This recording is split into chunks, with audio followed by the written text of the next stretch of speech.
My dedication to this sacred duty is total and wholehearted. In the responsibility bestowed on me, never will I falter.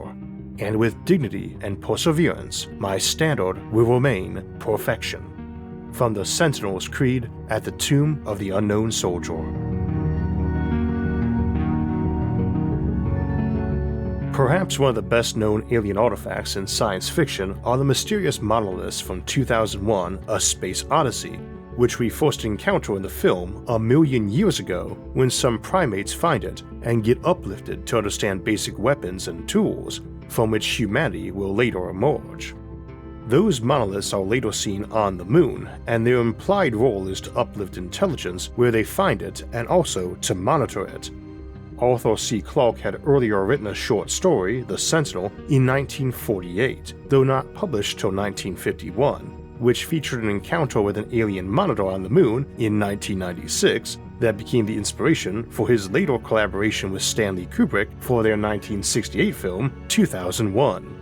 You do not need to memorize that. There will be no pop quiz after today's episode, and instead you can sit back, relax with a drink and a snack, and enjoy this month's Nebula exclusive on machine monitors.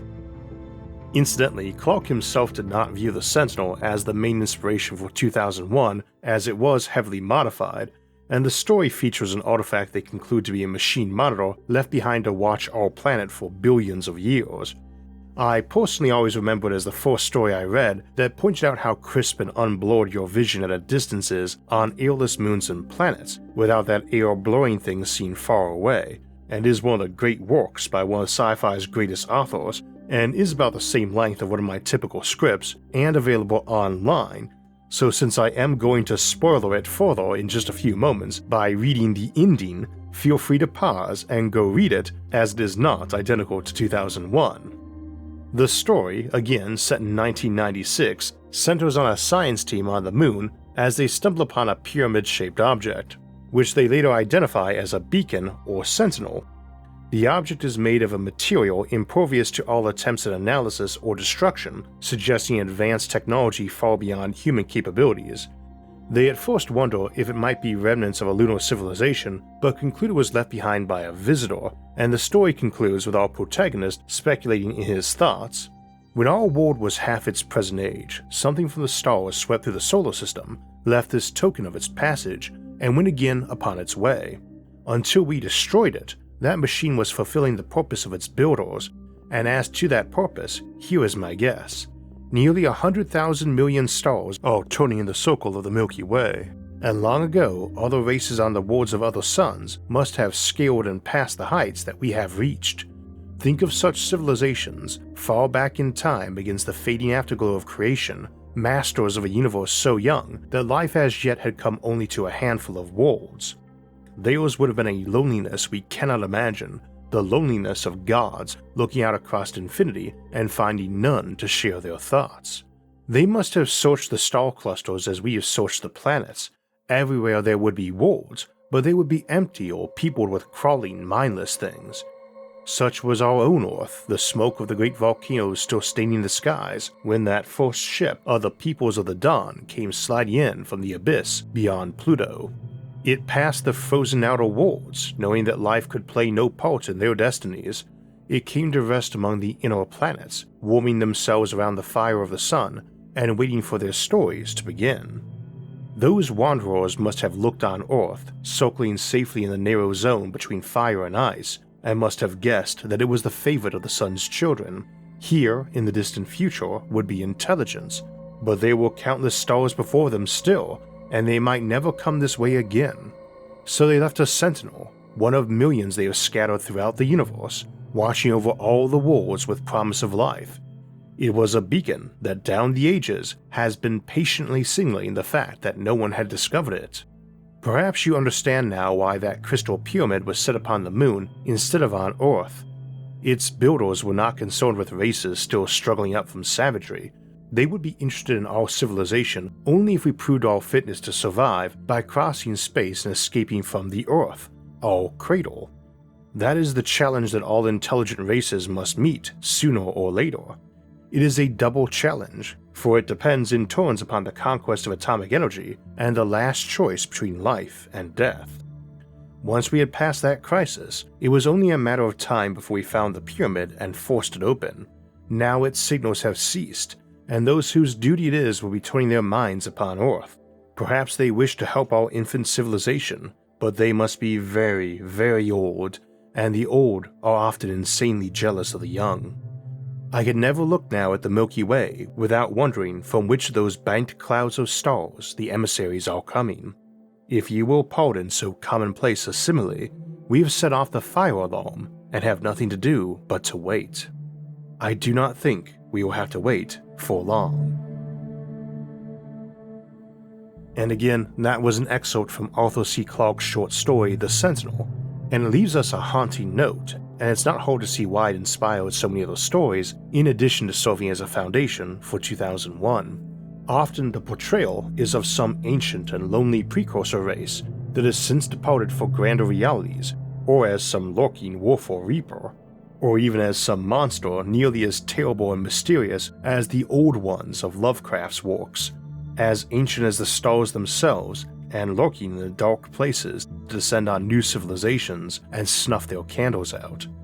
It is one of the more popular, if foreboding, answers offered for the Fermi Paradox, that big question of where all the alien civilizations are in a universe so vast and ancient, and we have discussed that scenario before many times on the show. But when I was working on the script for our recent episode, Quarantined Worlds, we looked at both quarantining worlds for our safety or for theirs, and it brought up the idea of trying to do a long-term quarantine on a primitive planet, if you would need to use machines for that instead. The basic reasoning goes that if I plant a spaceship around some planet to keep bad actors from interfering with that emerging civilization, then if I found them at the fire and stone axe stage, I might be in for a 1,000,000-year wait before my vigil is done, maybe a good deal longer. And if I find a planet entering its dinosaur era or Cambrian explosion, that vigil is moving into the hundreds of millions or even billions of years. I wouldn't trust a human crew to stay on task without deviating for even a few lifetimes, let alone a few geological epochs, nor would I expect a modern civilization differing simply in having interstellar spaceflight to be good with continuing support and funding for a project for even a few centuries, which means that the spaceship might have to suddenly go from protecting that primitive planet from pirates and smugglers to its own homeworld, which is now sending a colonial fleet to settle that planet. Indeed, to ever have a hope of repulsing such attempts, you would essentially be needing to send a settlement fleet just to build the necessary monitors and weapons in that star system, and now you have a whole civilization dedicated to protecting that planet, who presumably have their fair share of folks saying they didn't sign on for this mission, and this is their system. They were born here too. They want to lead their own life. How many generations pass before this becomes unsustainable? Now, 3 caveats before we get into using machines for such roles, and other monitor roles too. First, the implication is usually that the species doing this has transcended the primitive and covetous ways of younger civilizations and their short, mortal lifetimes, and indeed a post-scarcity civilization with biological immortality technologies might be very unlike us when it comes to motivations. Your quarantine commander might be 100,000 years old and look human, but be very post-human. Second, that line between machine mind and post-biological human can get pretty blurry, and we are not necessarily assuming an advanced artificial mind is really usefully defined as being an AI versus a once human mind, and indeed we could imagine either being programmed or modified for an extreme sense of duty and patience. Third, patience might not be needed. Such a mind might be able to be put in stasis and simply woken up at intervals to check the status of the planet, its monitoring and its monitoring apparatus, like its reactor and telescopes, and perform some maintenance. So too, a quarantine ship might keep its crew on ice and rotate a small number as tenders for maintaining things. After all, in the absence of FTL, an incoming spaceship that's decelerating into that system is as subtle and discreet as a newborn star, and needs months to traverse that system as it slows.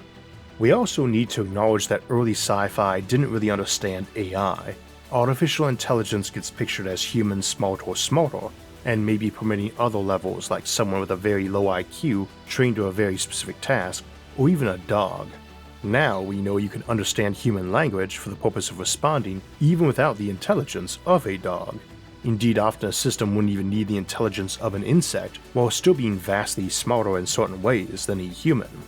So we can easily imagine entire layers of machine sentinels watching a place, awakening higher systems only when needed or for routine auditing. We also need not assume some groggy awakening, as a machine mind might simply be frame-jacked, existing at a slower subjective time passage than normal rather than paused. It normally experiences a second for every millennia that passes outside, but can dial itself up to something faster when needed, and indeed even in the other direction, to be able to spend centuries of subjective time thinking through a potential crisis emerging outside that is taking mere minutes.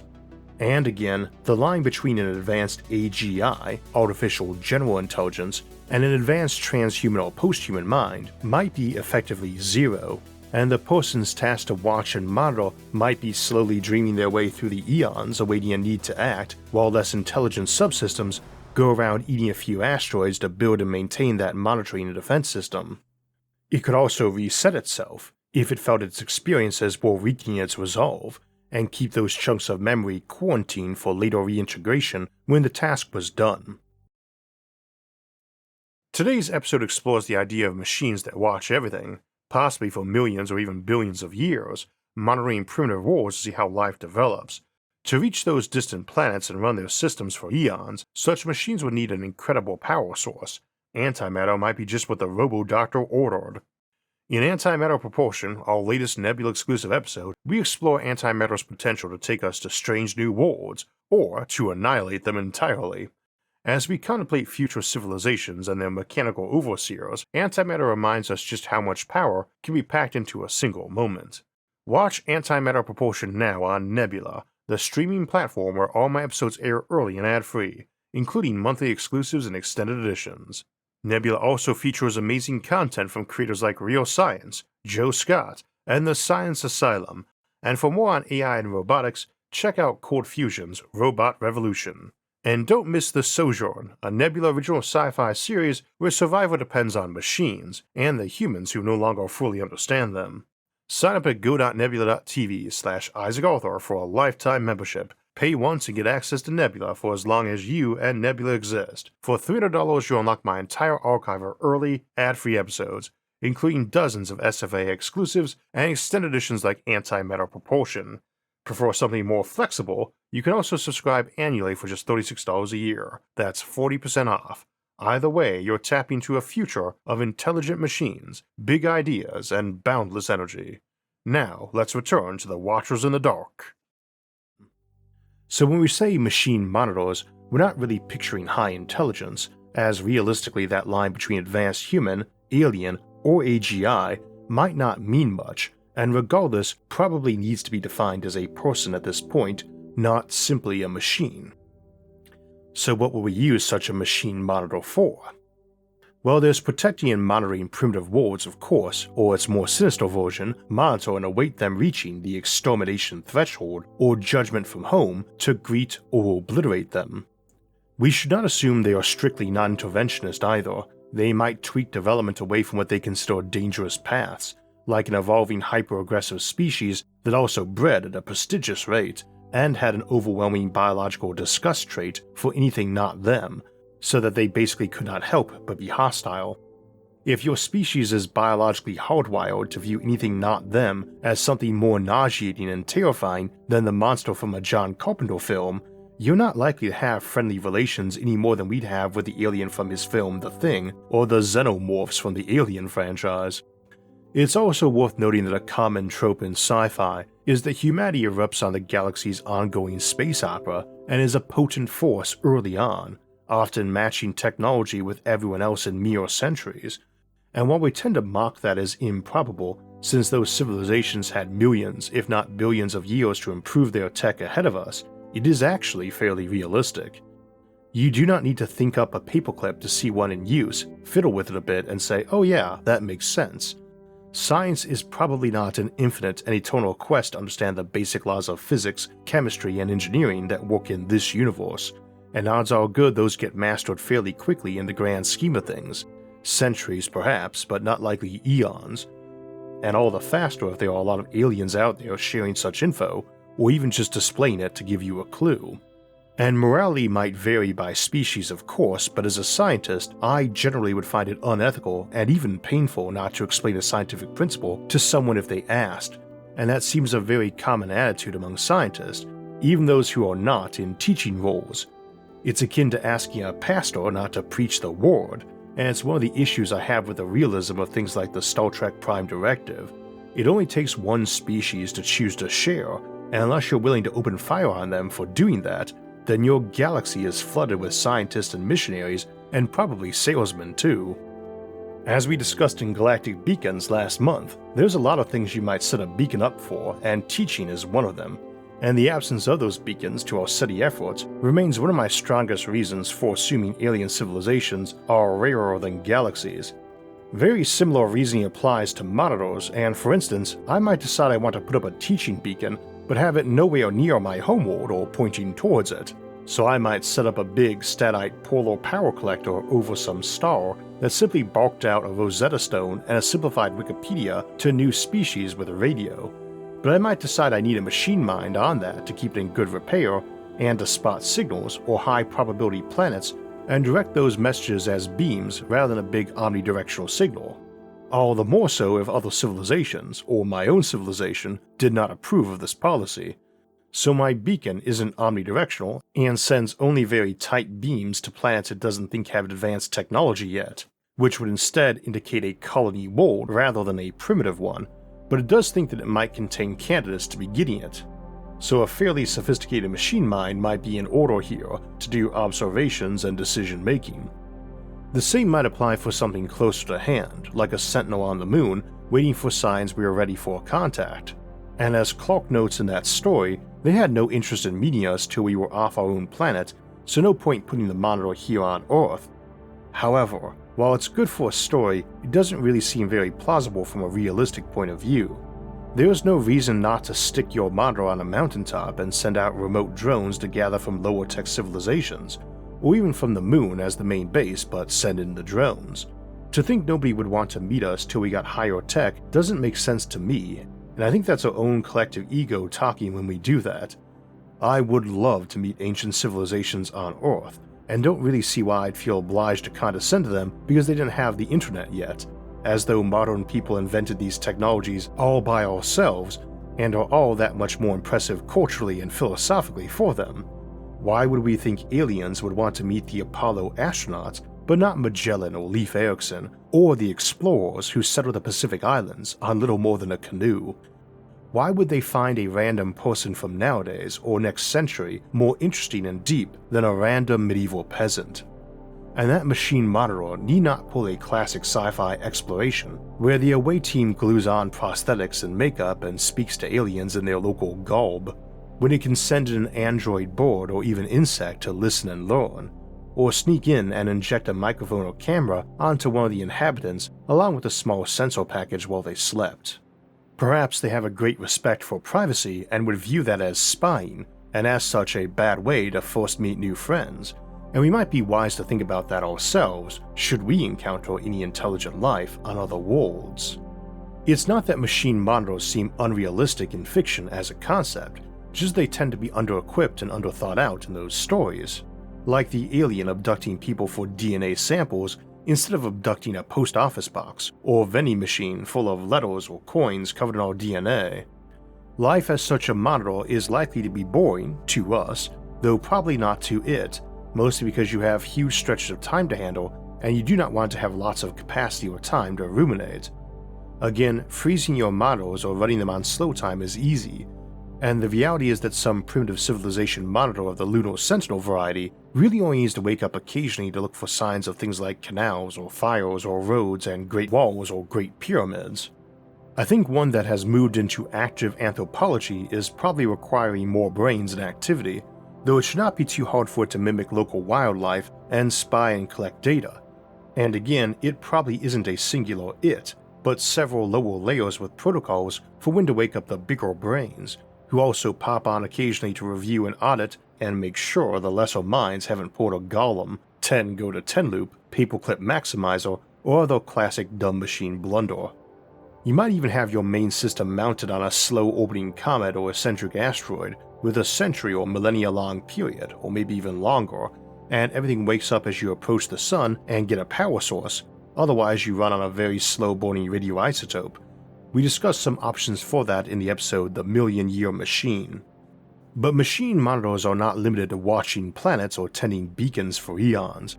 A regular spacefaring civilization would probably use them a lot in deep space for early warning detection systems and first lines of defense. That might mean they're just a monitor with some gray goo for repairs that, given the right conditions, shoots off a warning to home by tight beam communication, then flips on that gray goo to start building weapons and the bigger brain it will load a strategy mind onto when it's done. We've talked about the kinds of weapons and defenses you need to defend against RKMs, relativistic kill missiles, Nyko Dyson beams, and hegemonizing swarms before, so they need to be dormant and ready to flip on, power up, and improve themselves quickly and react automatically. You probably have a kill code unique to each single platform you can send that's some long one-time pad encrypted sequence and other backups for dealing with one out of control. You might also use these for long-haul spaceships, interstellar or even intergalactic arcs. Your crew is on ice, and you've decided that even having a shift of a few of them awake at a time is asking for trouble. Maybe you have calculated that 1 in 10,000 such crews have someone go axe crazy on a voyage, and only 1 in a million such ships on advanced autopilot go into some kind of failure mode. Everyone just feels a lot safer relying on some machine monitors who are smart enough to maintain the ship and smart enough to know when they need to wake up someone or something smarter than themselves. They really don't want HAL 9000 watching them, or some weird and introverted volunteer who might be thinking or doing creepy things to them while they're frozen, or who might have volunteered because they're a secret member of some fringe faction or pirate group planning to hijack or blow up the ship. It's not really that people are going to trust a machine that's not much smarter than a modern smartphone. It's that they really don't trust any person, be it human or AI, that might be smart enough to have or acquire additional motivations besides their job. I think most of us would prefer to be monitored by something too simple to really care about much of anything, let alone sophisticated enough to get weird or creepy. And that's the other aspect of machine monitors, not just for use where humans are too thinly spread or too short-term for a job, but where we have plenty of humans and they need to be watched. We don't really care if our cat or dog is watching us when we get out of the tub or shower, or if our smartphone is listening for us to give it a command. We care if that is being done by a person though, or if that can get hijacked by one to spy on us. At the same time, we do want a monitor smart enough to wake up something smarter if we slip and fall getting out of that tub and shower, and able to keep escalating till we're safe.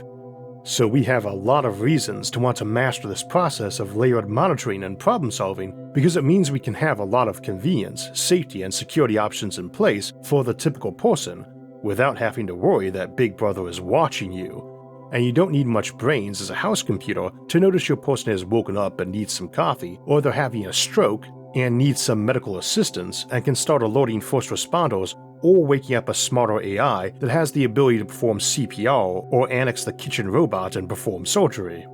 And it's nice to have some in-between layers to escalate that through first, but also quickly, and whose memory can later be erased too and guilt-free.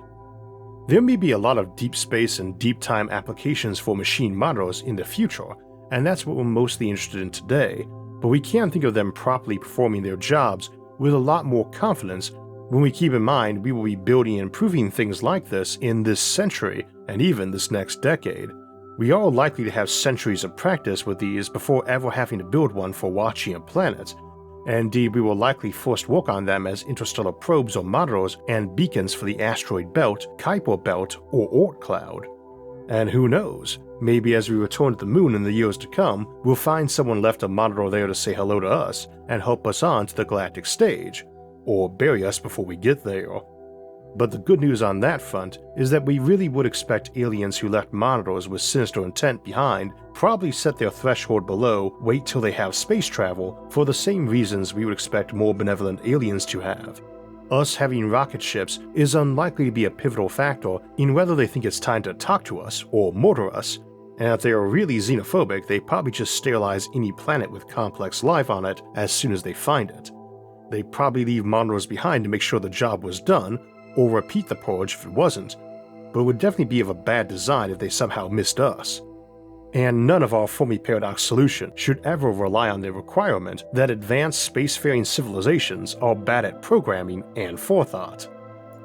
So the good news, that while I doubt there are alien monitors watching our planet of any kind, if there are any, they probably aren't particularly hostile and may be good friends waiting to say hello, and they did value our ancient cultures too. They just remotely monitor them with fake birds and bugs, and they're looking forward to sharing our own past with us, and now our future together too. And I could see us doing that, coming across a planet that had Neolithic status, and when they got more modern, offering them a treasure trove of their own lost history as a welcome to the galactic neighborhood gift. On that more cheerful note, we'll close out for the day. Thanks for joining us for another exclusive here on Nebula.